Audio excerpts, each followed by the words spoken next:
Зараз 23:47, а ви все ще тримаєте в руках телефон. Палець завис над сповіщенням, яке ви вже прочитали тричі. Колишній однокурсник щойно став партнером у фірмі, хтось інший придбав будинок. Ви мимоволі підраховуєте. Той самий рік випуску, що й у вас, але вони на 10 років попереду в житті. І ось питання, яке насправді заважає вам заснути. Якщо ви були тим самим розумником, чому здається, що всі інші дісталися фінішу першими? Ось що припускають усі навколо. Ви відстаєте. Можливо, той потенціал, який у вас бачили, найкращий у класі, той, хто помічав деталі, яких ніхто інший не бачив, так ні у що й не вилився. Таке бачення ситуації. Але воно хибне. Є реальна причина, чому розумні чоловіки досягають свого піку пізніше за інших, і це ніяк не пов'язано з лінощами. Це пов'язано з тим, що ваш розум ніколи не був створений для швидкості, він був створений для глибини, а глибині потрібно більше часу, щоб принести плоди. І ось частина, яка робить усе ще гіршим. У свої 20 років ви навіть не впевнені, ким є насправді – розумним чи просто тривожним, глибоким чи просто нездатним перетворювати думки на дії. Ніхто не ставить вам діагноз. Ви просто роками тихо думаєте, чи є те, що робить життя важчим, ніж для всіх інших, даром чи вадою. І більшість днів ви не можете помітити різницю. Є груповий чат. Завжди є груповий чат. І кожні кілька тижнів хтось скидає туди оновлення з життя. Заручився, нова робота, перший внесок за житло. Ви ставите реакцію сердечко, пишете «Вітання, чувак, так радий за тебе». Видаляєте це, пишете коротшу версію і надсилаєте її. Ніхто в чаті не знає, що ви щось видаляли. Ось у чому фішка спостереження за тим, як повз вас прокручується стрічка чиїхось найкращих моментів. Ви насправді не позаду них. Ви просто єдиний у груповому чаті, хто відмовляється публікувати оновлення, поки воно не стане правдою. А для того, щоб зробити щось правдою, потрібно більше часу, ніж для того, щоб зробити це правдоподібним на вигляд. Повернімося в часи, коли вам було 24. Ви на співбесіді, і рекрутер ставить запитання, яке ставлять усім. Яким ви бачите себе через 5 років? Усі інші в черзі мали відповідь, отрепетировану як за сценарієм.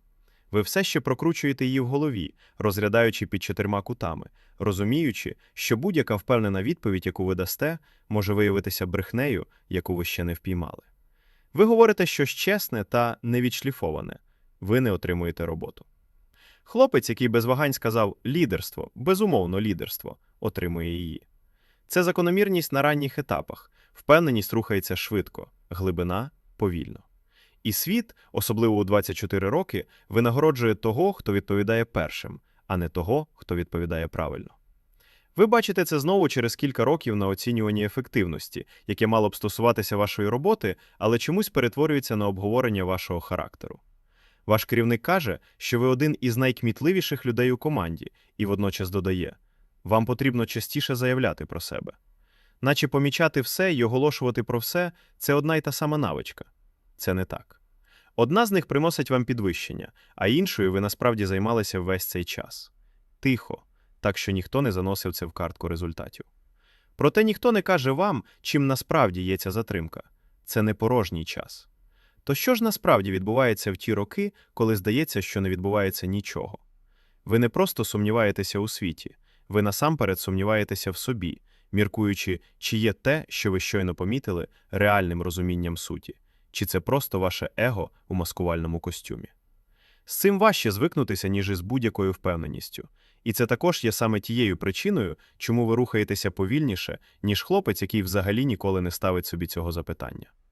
Є особливий вид виснаження, який приходить разом із тим, що помічаєш занадто багато. На сімейній вечері, поки всі інші говорять про гру, ви відстежуєте напругу між вашим батьком і дядьком. Те, що ніхто не сказав про заповіт. Те, як ваша мати двічі змінила тему за 90 секунд. Ви не намагаєтеся аналізувати кімнату. Ви просто не можете не робити цього. Ви розумієте людей за цим столом швидше, ніж розумієте себе. Ви могли б прочитати мовчання свого дядька ще до того, як змогли б пояснити власне. І тут хтось запитує, чому ви такий тихий? І вам знову доводиться вирішувати, пояснювати чи просто передати картоплю. Ваш батько цього не розуміє. Не зовсім. Він побудував кар'єру своїми руками та міцним рукостисканням. Прийшов, зробив роботу, сказав, що мав на увазі, пішов далі. Для нього такі довгі роздуми над рішенням виглядають так, ніби ви його не прийняли. Він не помиляється, коли хвилюється. Він просто не бачить, що затримка, яку він приймає за туптання на місці, це той самий інстинкт, який уберіг вас від прийняття 3 чи 4 рішень, які б вас зруйнували. Деякі речі перескакують через покоління. Це саме те, що перескочило його. І це не припиняється, коли ви встаєте з-за столу. Ви на другому побаченні, і вона ставить звичайне запитання. То чим ти займаєшся для розваги? А десь у вашій голові ви вже на 3 кроки попереду, міркуючи, чи це веде кудись, чи ви збираєтеся витратити 6 місяців, пояснюючи себе комусь, хто ніколи вас не зрозуміє. Це та частина, яку люди в вас не помічають. Справа не в тому, що ви не хочете зв'язку. Ви прагнете його всім серцем. Ви просто не можете перестати читати кімнату, навіть коли ця кімната – людина, в яку ви закохуєтесь. І це протиріччя.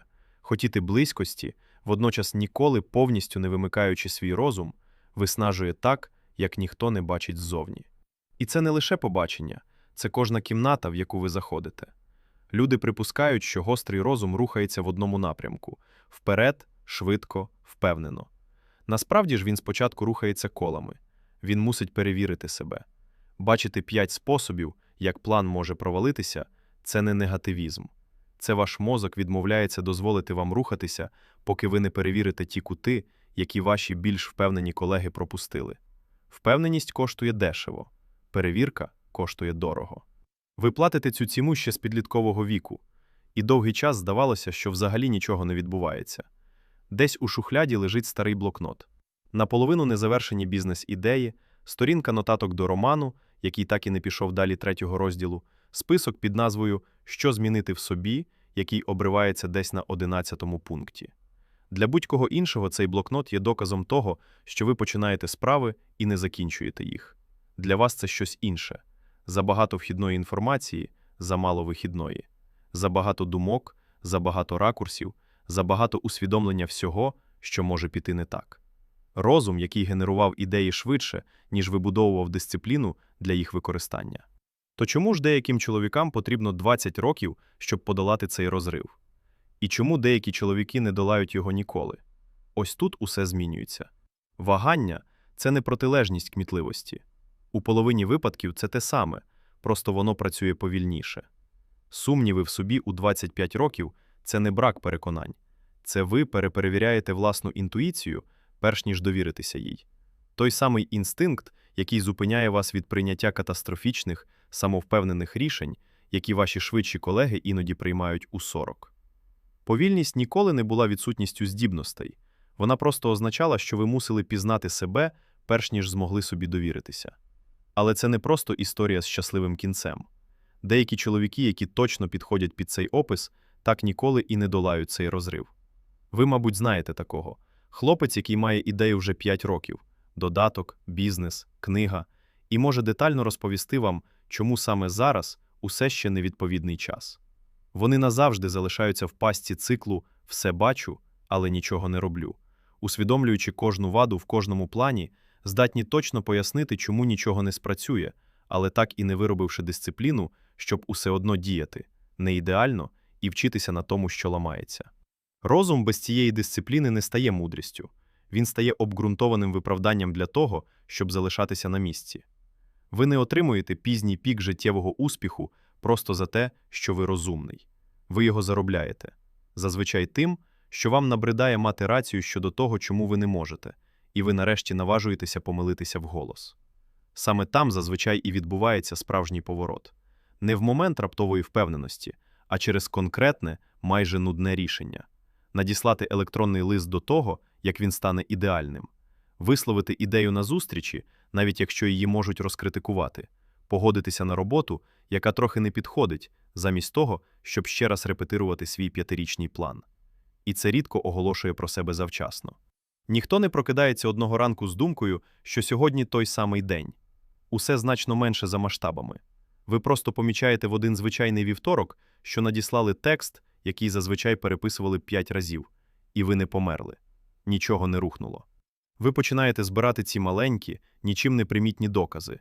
Зустріч, на якій ви висловилися, план, який ви запустили на 80% готовності, замість того, щоб чекати на 100%. І десь близько 40-го разу вам більше не потрібно так сильно перевіряти себе, перш ніж зробити крок. Перенесемося вперед. Вам 38. Той самий ви, але в іншій кімнаті. Стратегічна нарада. З тих, де троє людей говорять одночасно, перебиваючи один одного, перш ніж хтось дійсно скаже щось варте уваги. Ви чекаєте. Потім ви вимовляєте одне речення, яке переформатовує всю проблему, і в кімнаті стає тихо. Тією особливою тишею, яка означає, що хтось щойно влучив у яблучко. Ніхто не аплодує, але хтось це записує. Це не везіння. Це 14 років роботи розуму, який мусив зазнати невдачі у швидкості, перш ніж навчитися мати рацію. Десь у середині 30-річчя ви перестаєте плутати надмірні роздуми з глибиною, а глибину – з продуктивністю. Ви починаєте ставити інше запитання.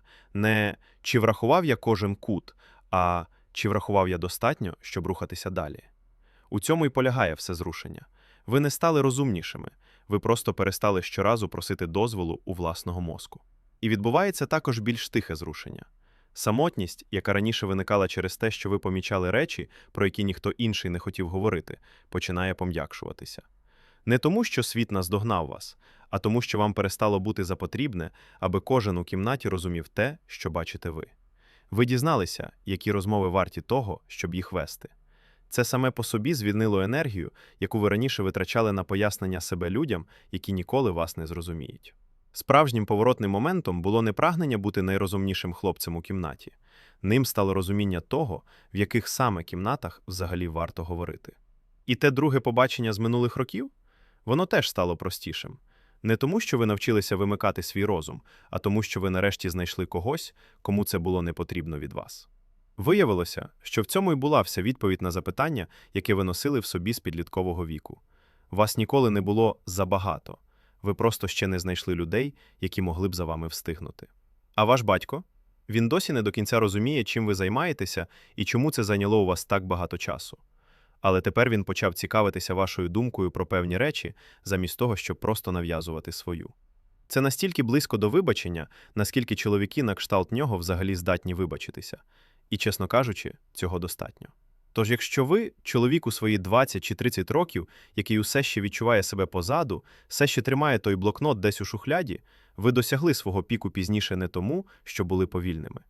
Ви досягли його пізніше тому, що річ, яку ви будували, здатність мислити ясно і все одно діяти, потребує більше часу для побудови, ніж будь-хто визнає у 24 роки, коли здається, що всі інші зазубрили відповіді на пам'ять. Якщо щось із цього відгукнулося вам у серці, ви, ймовірно, не єдиний, хто дивиться це сьогодні ввечері і кому потрібно було це почути. Тож підписуйтесь на канал. Цей канал фактично створений для таких людей, як ви.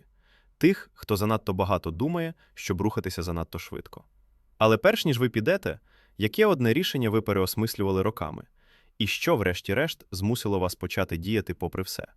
Розкажіть мені в коментарях. Хтось, хто читає це прямо зараз, усе ще застряг на етапі надмірних роздумів, і розповідь про те, що саме підштовхнуло вас, може стати тим, що зрушить їх з місця. Ви не змарнували ті роки. Ви просто ставали людиною, яку неможливо змусити поспіхом стати чиєюсь чужою версією самого себе.